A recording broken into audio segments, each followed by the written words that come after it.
Nama saya Hastuti Naibaho, saya dosen program studi manajemen Universitas Pembangunan Jaya. Saya akan menjelaskan mata kuliah kompensasi strategik.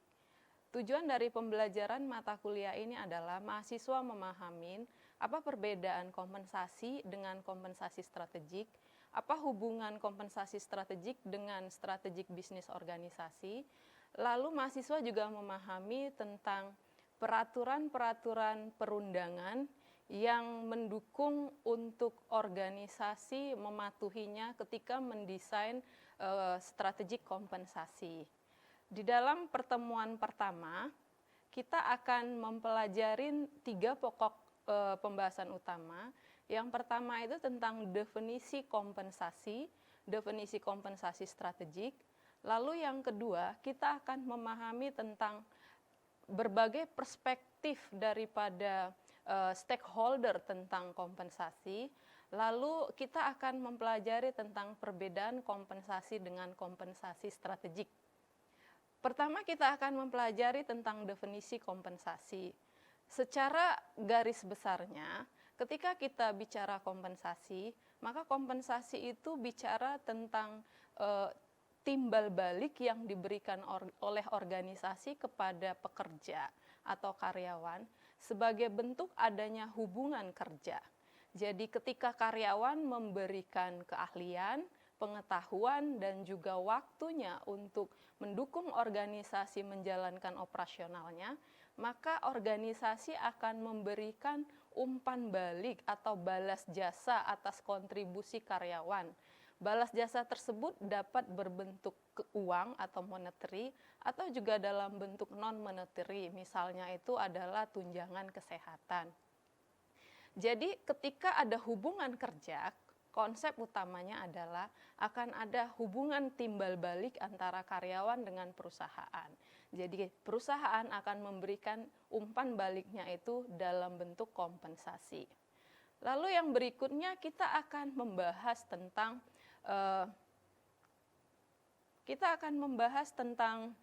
bagaimana perspektif daripada stakeholder tentang kompensasi. Di dalam stakeholder ini ada banyak. Yang pertama adalah masyarakat ya. Bagaimana masyarakat melihat kompensasi? Masyarakat melihat ketika organisasi membayar kompensasi kepada karyawan, maka masyarakat akan melihat seberapa sukses daripada perusahaan itu. Kita ambil contoh nih, misalnya ada perusahaan yang membayar kompensasi karyawannya dengan sangat tinggi. Maka masyarakat akan memberikan penilaian bahwa perusahaan tersebut itu sukses secara bisnis dan dapat menjadi tempat atau prioritas untuk mencari kerja. Lalu juga ketika perusahaan memberikan kompensasi yang besar kepada karyawan, maka masyarakat akan melihat bahwa kalau saya bekerja di perusahaan tersebut, maka akan ada jaminan pekerjaan yang tetap di tempat tersebut atau di perusahaan tersebut. Lalu yang kedua itu adalah dari perspektif karyawan. Ketika ada orang mau melamar bekerja di sebuah perusahaan, pastinya dia akan melihat terlebih dahulu, perusahaan ini membayar saya dengan gaji berapa. Lalu melakukan perbandingan antara perusahaan lain. Karyawan pastinya akan memilih tempat bekerja yang mana perusahaan tersebut memberikan kompensasi yang lebih tinggi. Lalu yang berikutnya adalah stimulus karyawan untuk keluar. Karena apa? Karena ketika karyawan merasa saya sudah bekerja dengan keras di sebuah perusahaan, lalu dia melihat perusahaan kompetitor yang karakteristik bisnisnya tidak jauh berbeda, yang karakteristik tugasnya tidak jauh berbeda, tetapi dia mendapat upah atau kompensasi yang lebih tinggi daripada tempat dia bekerja. Maka karyawan tersebut akan berencana atau memiliki niat untuk keluar dari perusahaan dan mencari tempat kerja yang memberikan kompensasi yang lebih tinggi. Kemudian kita bicara lagi, kompensasi itu bisa menjadi stimulus untuk karyawan melakukan perilaku yang proaktif.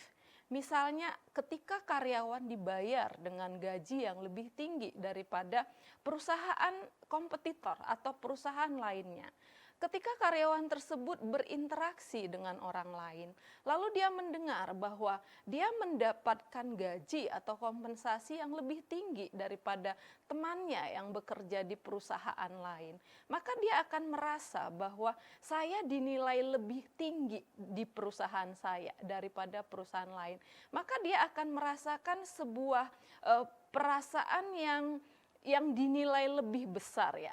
Jadi dia akan merasa mengungkapkan rasa dianya itu berterima kasih kepada organisasi karena menilai dia lebih tinggi, maka dia akan memberikan perilaku-perilaku proaktif seperti membantu rekan kerja atau mencari ide-ide untuk menyelesaikan pekerjaan lebih efisien. Lalu yang berikutnya pembentuk komitmen daripada karyawan terhadap organisasi. Dia akan merasa bahwa organisasi ini memiliki niat yang baik terhadap saya. Karena saya dibayar dengan apa yang sesuai dengan kontribusi saya. Atau bahkan saya dibayar lebih tinggi daripada perusahaan lain membayar karyawannya.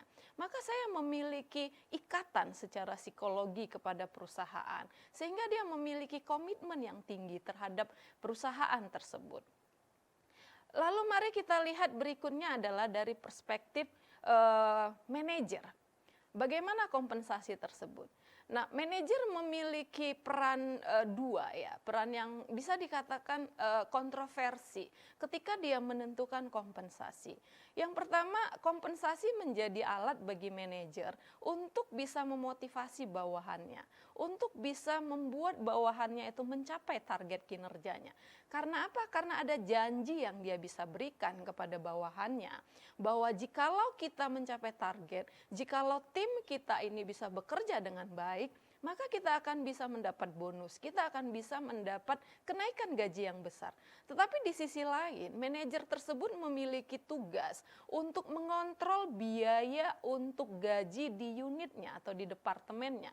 Sehingga ketika dia mengajukan besaran kompensasi dari unitnya kepada pimpinan, maka dia juga harus bisa mempertanggungjawabkan apakah kos yang dia keluarkan untuk karyawan tersebut dapat memberikan jaminan untuk kontribusi terhadap kesuksesan daripada organisasi. Sehingga dalam hal ini manajer benar-benar harus hati-hati ketika dia menentukan besaran kompensasi untuk unitnya. Karena apa? Karena dianya itu harus menyeimbangkan antara yang pertama mendapatkan dukungan daripada perilaku kerja bawahannya, yang kedua adalah bagaimana dia bisa menekan atau membuat kos yang dia keluarkan untuk unitnya atas kompensasi tersebut dapat memberikan kontribusi yang bisa dibuktikan terhadap organisasi.